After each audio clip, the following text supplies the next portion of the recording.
होते हैं। और केवल स्नान करके नहीं,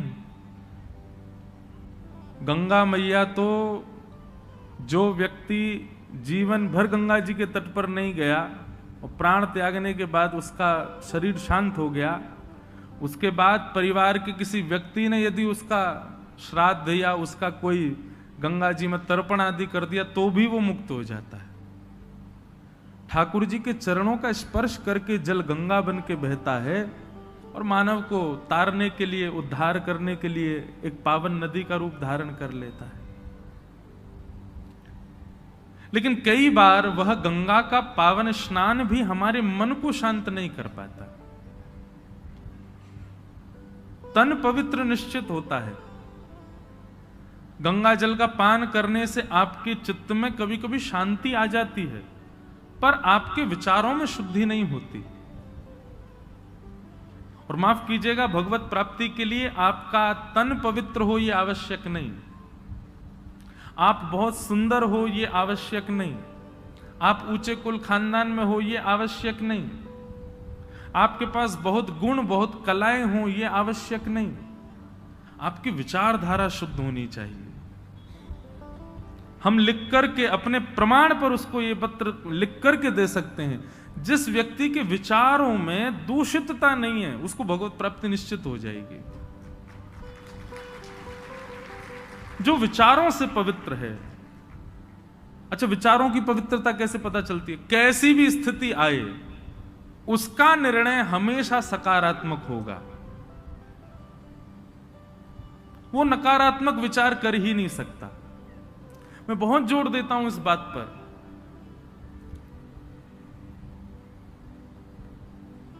बुद्धि की शुद्धता बहुत जरूरी है और वो भागवत से ही होती है। इसीलिए भागवत को भी भागीरथी कहा गया। भागवत भागीरथी क्यों? तन की पवित्रता के लिए गंगा चरणों से प्रकट हुई है, पर बुद्धि की शुद्धता के लिए भगवान ने अपने मुख से गंगा प्रकट की। श्रीमद् भागवत के दसम स्कंद में नवयोगेश्वर संवाद है। वहां नवयोग, आप लोगों को भी अवकाश मिले, एक कथा हम आपको अपनी बताते हैं, वो जरूर सुनिएगा। नवयोगेश्वर संवाद पर हमने कथा कही थी, 2 वर्ष हो गए बद्रीनाथ में। उस कथा को निश्चित श्रवण कीजिए जब भी आपको अवकाश मिले, बहुत सुंदर कथा है। हम अपनी कथा की प्रशंसा नहीं करते, मैं अपनी कथा सुनता भी नहीं हूं, लेकिन वो कथा एक भक्ति पथिक के लिए बहुत आवश्यक है। कोई भक्ति मार्ग का अनुगामी, उसको जीवन में कोई रुकावट ना आवे और गतिशीलता बनी रहे, उसके लिए उस कथा को निश्चित सुनिएगा। नवयोगेश्वर संवाद। तो नवयोगेश्वर संवाद के प्रारंभ में एक बहुत सुंदर बात भगवान कहते हैं, ये वही भगवतः प्रोक्तः उपाया आत्मलब्धये। भगवान कहते हैं, मैं जो बोलता हूं, मैं जब बोलता हूं, वो वाक्य सामने वाले को मेरी प्राप्ति के लिए ही बोलता हूं। ठाकुर जी ने कुछ भी कहा है उसका आप पालन करने लग जाओ, उससे आपको ठाकुर जी मिलेंगे। बहुत सावधानी से सुनो, सब लोग इधर देखो।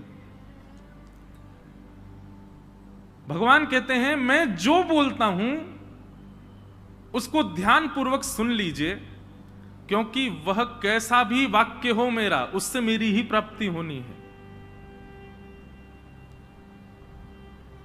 और भगवान कहते हैं, इतना विश्वास करके मेरी वाणी को सुनना कि अंजह पुंसाम विदुषाम वृद्धिम भागवतान हितान।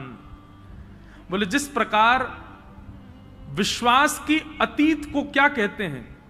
एक होता है विश्वास, एक होता है अतीत विश्वास। मुझे बहुत विश्वास है। बहुत विश्वास का प्रतीक क्या होता है? कि आंख बंद करके विश्वास है। भगवान कहते हैं, वैसे ही मेरी बताई गई वाणी पर विश्वास नहीं, अतीत विश्वास करना। आंख बंद कर लेना, बस जो ठाकुर जी कह रहे हैं वो सत्य है। भरे महाभारत के युद्ध में भगवान अर्जुन को कहते हैं, अर्जुन क्या करोगे? बोले, करिष्ये वचनम तव, जो आप कहोगे वो करूंगा। भगवान बोले, सोच ले, जो मैं कहूंगा सो करेगा। अर्जुन बोले निश्चित करूंगा। बोले फिर सोच ले, करेगा? बोले निश्चित करूंगा। ठाकुर जी बोले ठीक है, तो फिर रथ से नीचे उतर, तेरे घोड़े प्यासे हैं, घोड़ों को खोल करके जमीन में स्रोत करके जल निकाल, इनको पानी पिला दे।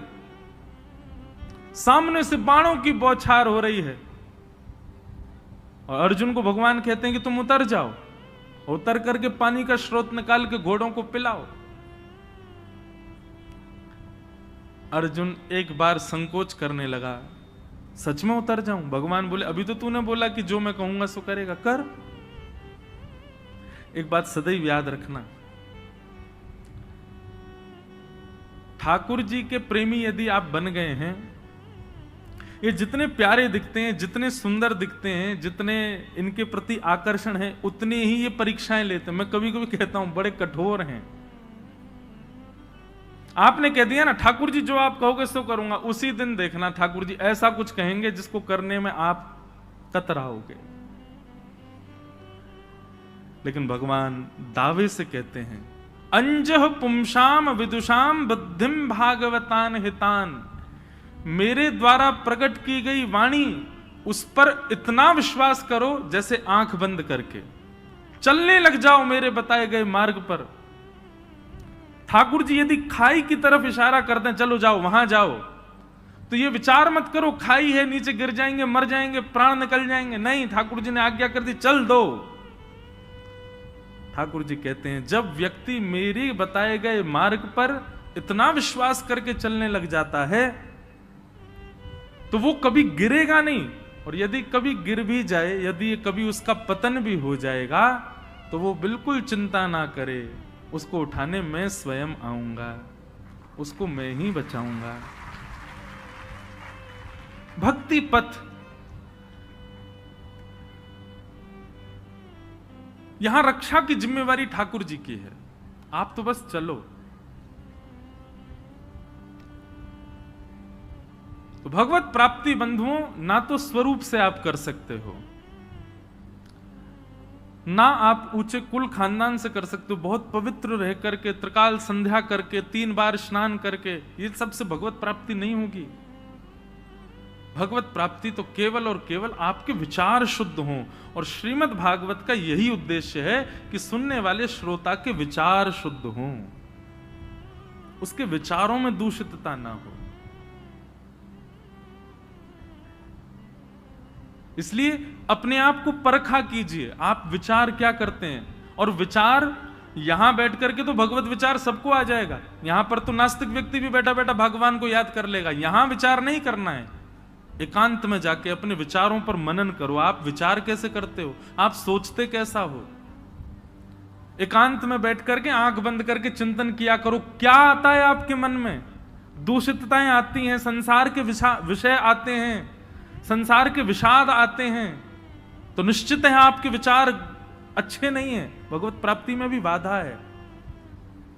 जिस दिन लगे कि हां नेत्र बंद करके बैठे 7:30 बजे और नेत्र खुले तो 9:30 बज गए थे और एक भी विचार दूषित नहीं था चित्त में, बस प्रसन्न हो जाइएगा, मुस्कुरा जाइएगा, एक गिलास पानी पी करके और अपने आप को थोड़ा गौरवान्वित अनुभव कीजिएगा कि अब ठाकुर जी मिलने का मन बना रहे हैं, क्योंकि अब विचार शुद्ध हो रहे हैं। और वो होंगे कैसे? सत्संग से। जाढ्यम धियो हरति सिंचति वाचि सत्यम, मानोन्नति दिशतु पापम पाकरोति, लक्ष्मी तनोति वितनोति च दिक्षु कीर्ति, सत्संगति कथय किम न करोति पुंसा। सत्संग क्या करता है, कथा क्या करती है? सबसे पहला काम, जाढ्यम धियो हरति सिंचति वाच सत्यम। बहुत सावधानी से सुनिएगा सब लोग। जाढ्यम धियो हरति सिंचति वाच सत्यम, सत्संग का सबसे पहला कार्य है वो आपकी जड़ बुद्धि का हरण करेगा। जड़ बुद्धि बहुत प्रकार की होती है। जड़ बुद्धि का रूप क्या होता है? बहुत क्रोध आ जाना, अपने मान यश की बहुत कामनाएं रखना, ये जड़ बुद्धि का लक्षण है। किसी पर संशय, किसी पर दुराग्रह करना, किसी के भी प्रति नकारात्मक सोच रखना, ये सब संशयात्मक बुद्धि के लक्षण हैं, जड़ बुद्धि के लक्षण हैं। सत्संग सबसे पहले आपकी जड़ बुद्धि का हरण करता है। जड़ बुद्धि का हरण होने के बाद क्या होगा? जो अत्यंत दोष युक्त व्यक्ति है उसमें भी आपको गुण दिखाई देने लग जाए, समझो अब आपकी जड़ बुद्धि का हरण हो गया। अत्यंत उपेक्षित व्यक्ति भी आपको शुद्ध लगने लग जाए तो समझो आपकी जड़ बुद्धि का हरण हो गया। ऐसा व्यक्ति जिसको कोई स्वीकार नहीं करता, आप उसमें भी गुण देखने लग जाते हो तो समझो आपकी जड़ बुद्धि का हरण हो गया। सबसे पहला काम सत्संग क्या करता है? जाढ्यम धियो हरति, आपकी जड़ बुद्धि का हरण करेगी। सत्संग दूसरा काम क्या करता है? सिंचति वाच सत्यम, आपकी जिह्वा में सत्यता आ जाएगी, अधिकतर सत्य बोलने की इच्छा प्रकट हो, अधिकतर सत्य बोलने का भाव प्रकट हो।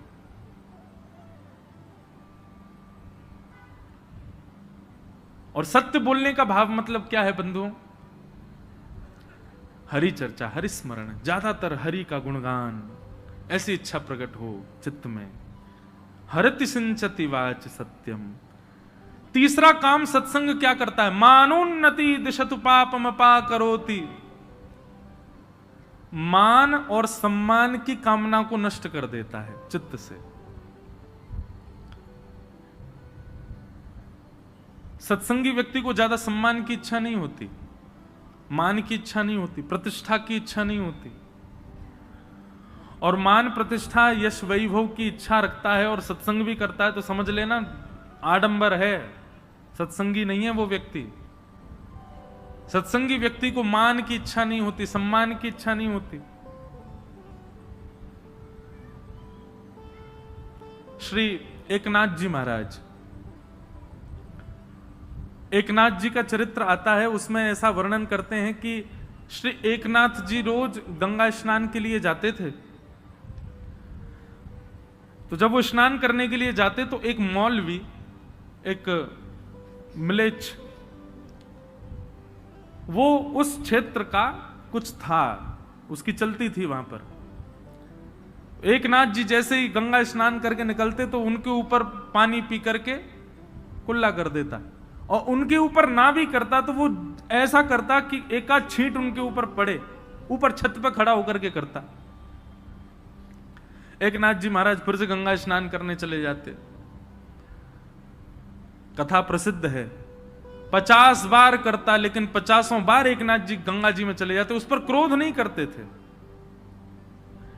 एक दिन वो अपने किसी काम से कहीं चला गया, म्लेच्छ मौलवी। एकनाथ जी महाराज आए, एकनाथ जी ने आकर के गंगा स्नान किया। गंगा स्नान के बाद उसकी छत की ओर देखने लगे, और छत की ओर देख के वहीं खड़े खड़े प्रतीक्षा करने लगे कि आज इसने कुल्ला नहीं किया मेरे ऊपर। किसी ने आकर के कहा, एकनाथ जी आप यहां क्यों खड़े हैं? बोले भैया वो एक व्यक्ति का नियम है, मैं जब जब गंगा स्नान करूं मुझ पर कुल्ला करता है, आज वो आया ही नहीं यहां पर, उसकी प्रतीक्षा कर रहा हूं, वो आ जाए कुल्ला करे तो फिर उसका नियम पूर्ण हो। सामने वाले व्यक्ति ने कहा, धन्य है आप कैसे व्यक्ति हैं? वो आपका रोज अपमान करता है और आप आज वो नहीं है तो उसकी प्रतीक्षा कर रहे हो कि वो अपमान करे। बोले भैया उसकी कृपा से मैं 50 बार गंगा स्नान तो भी कर लेता हूं, नहीं तो मैं तो आलसी जीव हूं, एक डुबकी लगा के भागता हूं। कम से कम उसकी करनी से मैंने अनुभव किया, 50 बार मुझे स्नान करने का अवसर मिलता है, इसलिए मैं उसकी प्रतीक्षा कर रहा हूं, वो आ जाए। हम ऐसे बन सकते हैं? हम उस गली से ना जाएं जिस गली में यह ना पूछा गया हो गाड़ी कितनी की लाए।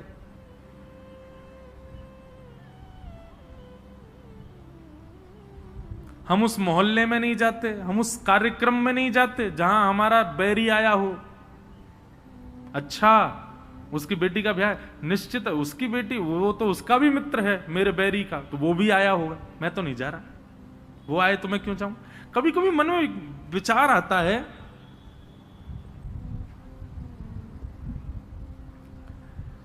हम लोग कैसे हैं, हमारा स्वभाव कितना ज्यादा संकीर्ण हो चुका है।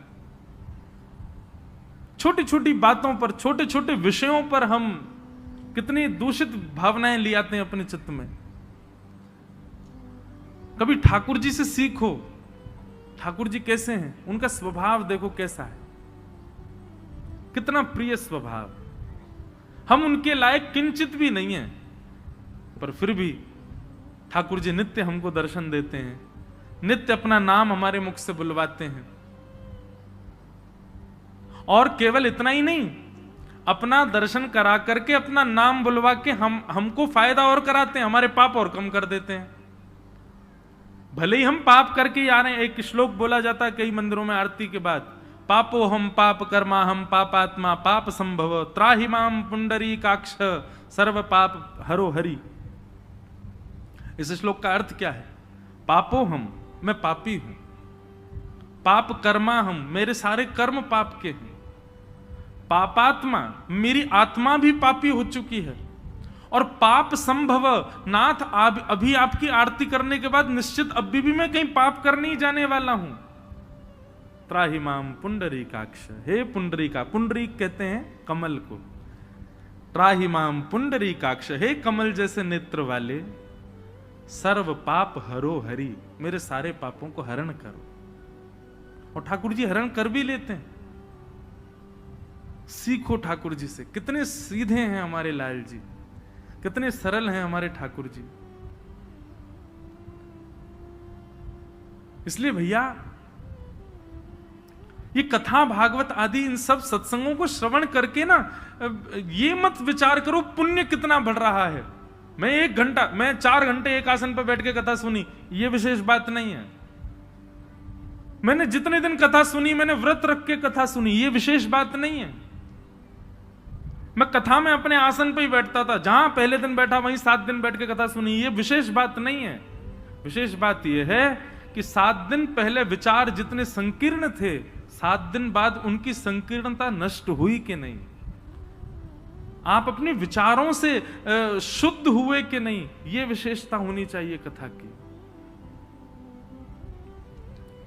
हमने एक नियम, अभी नासिक में कथा थी ना, तो वहां एक नियम था हमारा, मौन रहता था मैं पूरे दिन, बस कथा में बोलता था।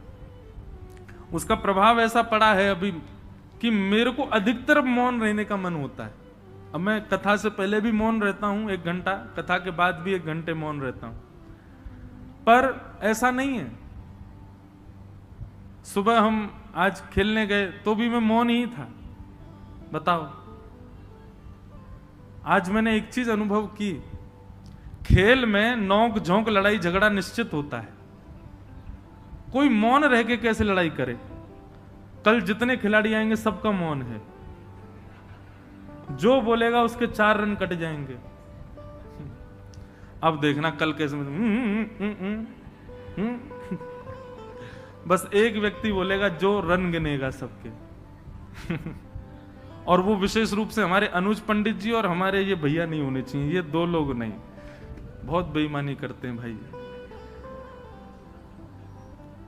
लेकिन एक विनोद की बात है ये तो, व्यक्ति की आयु 2 चीजों से कम होती है, बहुत खाने से और बहुत बोलने से। इन 2 कारणों से व्यक्ति की आयु क्षीण होती है। इन दोनों पर लगाम लगानी है, तभी आप वैष्णव कहलाए जाओगे। भोजन पर भी लगाम लगाओ और अपनी वाणी पर भी लगाम लगाओ। ये 2 प्रकार के लगाम आपको लगाने हैं। इस कथा की दक्षिणा हमको यही दो कि इन 2 चीजों पर आप थोड़ा कंट्रोल करो। एक तो भोजन मतलब पाओ, प्रेम से पाओ, उतना ही पाओ जितने में काम चल जाए, और वाणी दिन भर में कम से कम 2 घंटे का मौन तो रखो मौन रहो। और केवल मौन रह के ऐसा नहीं है कि किसी को गाली दे रहे हैं वो लिख करके दे दी, ले है तो मेरा मौन, तू ऐसा है। ऐसा नहीं, जितनी देर मौन रहे उतनी देर हरिस्मरण रहे, अंदर ही अंदर ठाकुर जी का नाम चलता रहे। पता चली महाराज मंडदीप सुबह 8 से 9 सब मौन है पूरे मंडदीप में, कोई बोलता ही नहीं है। काम ठप हो गए लोगों के, क्यों सब मौन रहते हैं यहां पे। लेकिन ये 2 वेग बहुत आवश्यक हैं जीवन में। आप स्वयं अनुभव करेंगे कि जब आप मौन रहना प्रारंभ करेंगे ना, तो आपकी जिह्वा में अपने आप ऐसे ऐसे भाव, आप जब आप बोलेंगे तो वो निश्चित ही किसी पर प्रभाव डालने वाली वाणी ही होगी। अच्छा, मौन का एक नियम है, मौन में आप ठाकुर जी का नाम बोल सकते हो। कितना भी मौन व्रत हो, आप जय श्री कृष्ण बोल सकते हो, जय सिया राम बोल सकते हो, राधे राधे बोल सकते हो, नारायण बोल सकते हो, हरि के नाम, ठाकुर जी के नाम, किशोरी जी, मौन, क्योंकि भगवत नाम लेना भी मौन ही माना जाता है। तो बात केवल इतनी थी कि विचारों को शुद्ध रखना है। हमारे अष्ट सखा कहते हैं प्रीत ही सौंपई है प्रियतम, प्रीत ही सौंपई है प्रियतम।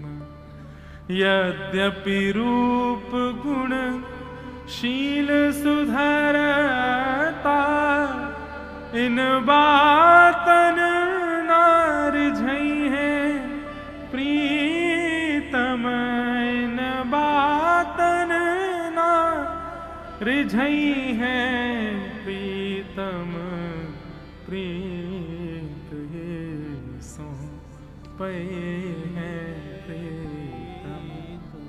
अष्ट सखा कहते हैं प्रीतम प्रीत ही सौंपई है।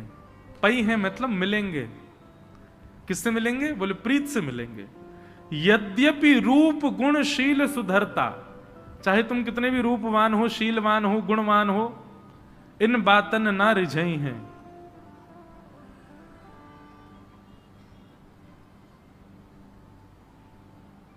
कितनी भी श्रेष्ठताएं हों, वो विशेष बात नहीं, प्रीति कितनी आपकी। और सुनिए, सत्संग जड़ बुद्धि का हरण करता है, बुद्धि में सकारात्मक विचार आ जाते हैं, और जैसे ही सकारात्मक विचार आते हैं आप अपने आप प्रेमी हो जाते हो, और जैसे ही आप प्रेमी हुए ठाकुर जी आपको स्वीकार कर लेते हैं। ये भागवत की यात्रा भैया ठाकुर जी के स्वीकारीकरण की यात्रा, कि वो हमें स्वीकार करें। एक व्यक्ति ने मुझसे पूछा कि महाराज जी मानव का उद्देश्य क्या होना चाहिए? मैंने कहा आप बताओ। बोले कि आप तो यही कहोगे भगवत प्राप्ति। मैंने कहा नहीं, भगवत प्राप्ति उद्देश्य नहीं है मानव का। तो हम ठाकुर जी से मिलें, ठाकुर जी हमको मिलें, ये हमारा उद्देश्य नहीं है। ठाकुर जी हमको प्रिय लगे, ये हमारा उद्देश्य नहीं है।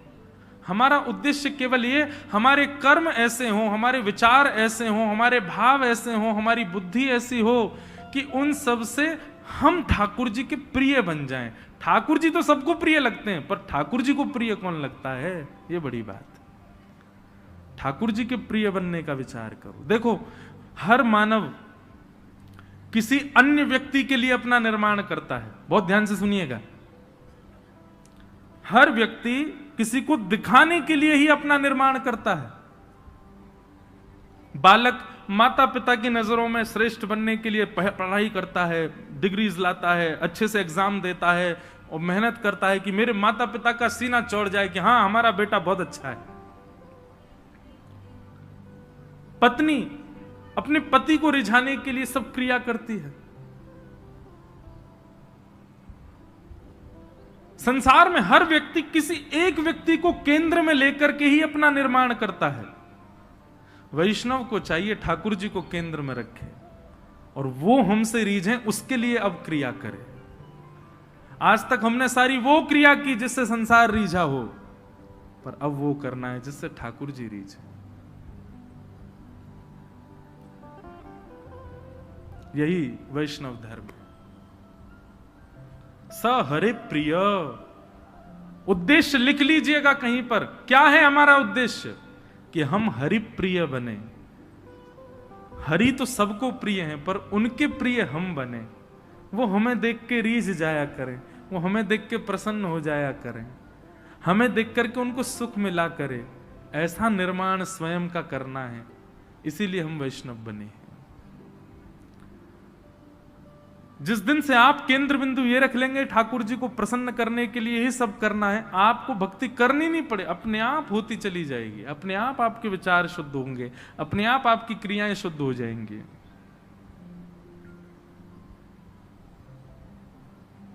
तो इस प्रकार के भाव हैं, सब भावों को हम प्रणाम करते हैं।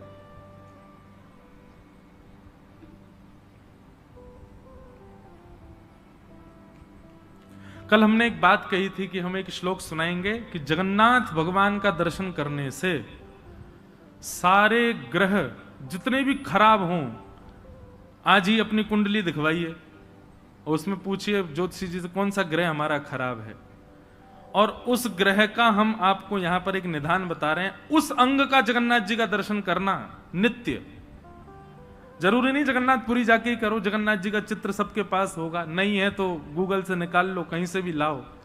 उस अंग का दर्शन नित्य करना प्रारंभ, आपका वो ग्रह अपने आप ठीक हो जाएगा। और एक बात सुनो, अकेले एक ग्रह को क्यों ठीक करो, सर्वांगीण अंग का दर्शन करो, सारे ग्रह अपने आप सम हो जाएंगे हमारे श्री जगन्नाथ जी का दर्शन करके।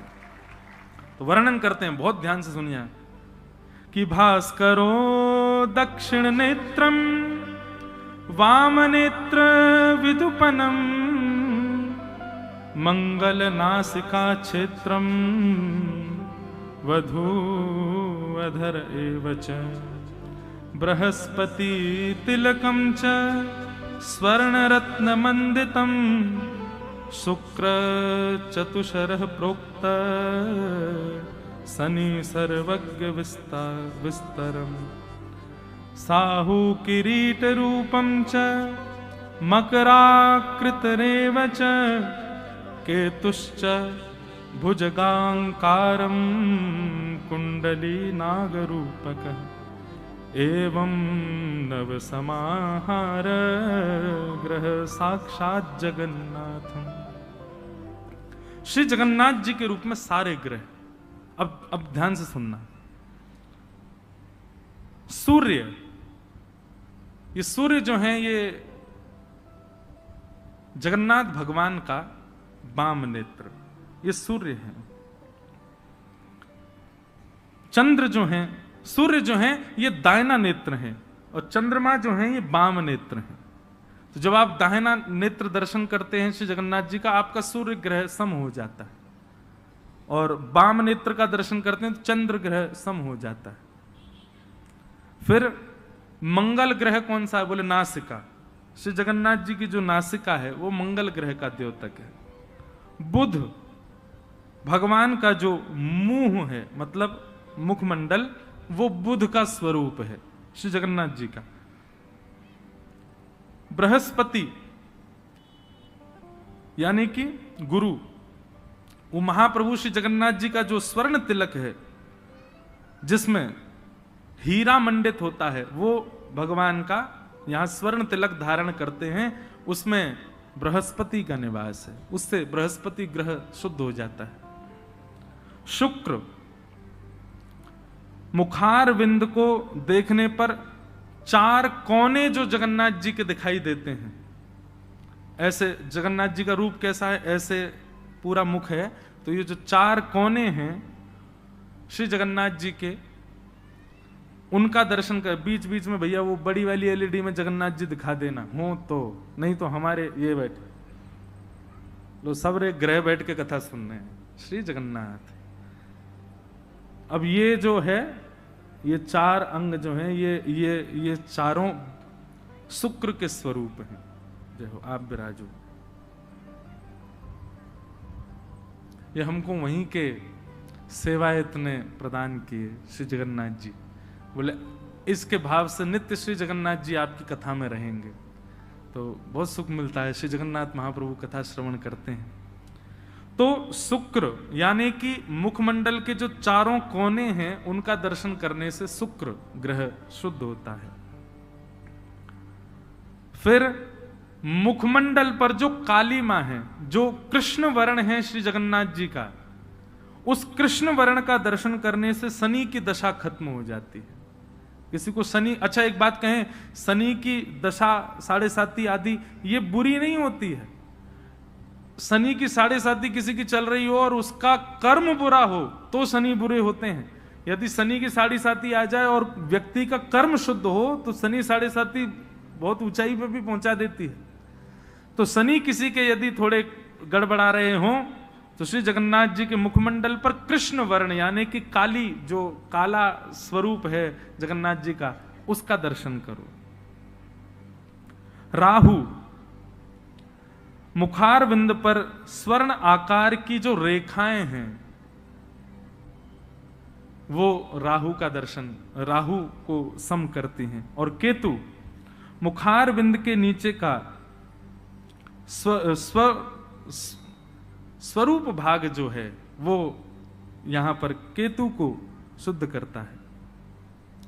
इस प्रकार श्री जगन्नाथ जी का जो सर्वांगीण विग्रह है उसका नित्य दर्शन करने से आपके सारे जितने भी ग्रह हैं वो सब सम हो जाते हैं, अनुकूल हो जाते हैं।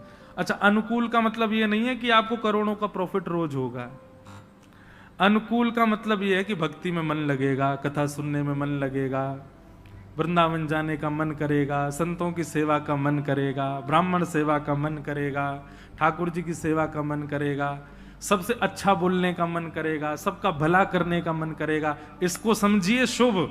ये शुभ का मतलब ये नहीं होता घर बन गए, प्रॉपर्टी मिल गई, बहुत सारा धन आ गया, ये शुभ नहीं होता है। ये संसार के कर्मों से मिलने वाली, संसार में फंसने वाली रीति है। ये लोग बताओ कितने आज लोग उसको शुभ मानते हैं जो बहुत संपत्तिवान हो। संपत्तिवान शुभ नहीं होता है, भक्तिवान व्यक्ति शुभ होता है। श्री जगन्नाथ जी का नित्य दर्शन करने से आपके समस्त ग्रह आपको वैष्णव बनाएंगे, इसलिए जगन्नाथ जी का नित्य दर्शन करना है। तो ऐसे महाप्रभु जी को हमने कल कहा था, इसलिए हमने आज उस भाव को रखा, उनको हम बारंबार प्रणाम करते हैं। बोलो जगन्नाथ महाप्रभु की जय। नित्य जगन्नाथ जी का दर्शन किया करो। अपने घर में ठाकुर जी के श्री मंदिर में श्री जगन्नाथ जी का स्वरूप निश्चित विराजमान रखो। अब आइए, कल हम लोगों ने महात्म्य सुना, आज से कथा का प्रारंभ प्रथम स्कंद से हम लोग करते हैं और प्रथम श्लोक से भागवत में प्रवेश करते। श्रीमद् भागवत का प्रथम श्लोक सब लोग अपने चित्त में ठाकुर जी का स्मरण करते हुए इसको श्रवण कीजिए। और आइए इस कथा भागीरथी में हम प्रवेश करते हैं।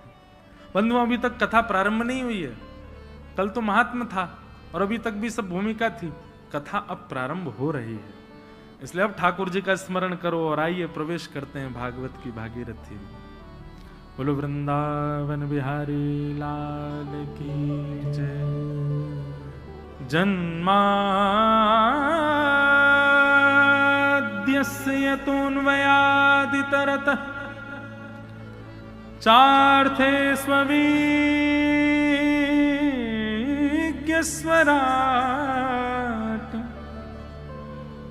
तेने ब्रह्म हृदय आदि कवये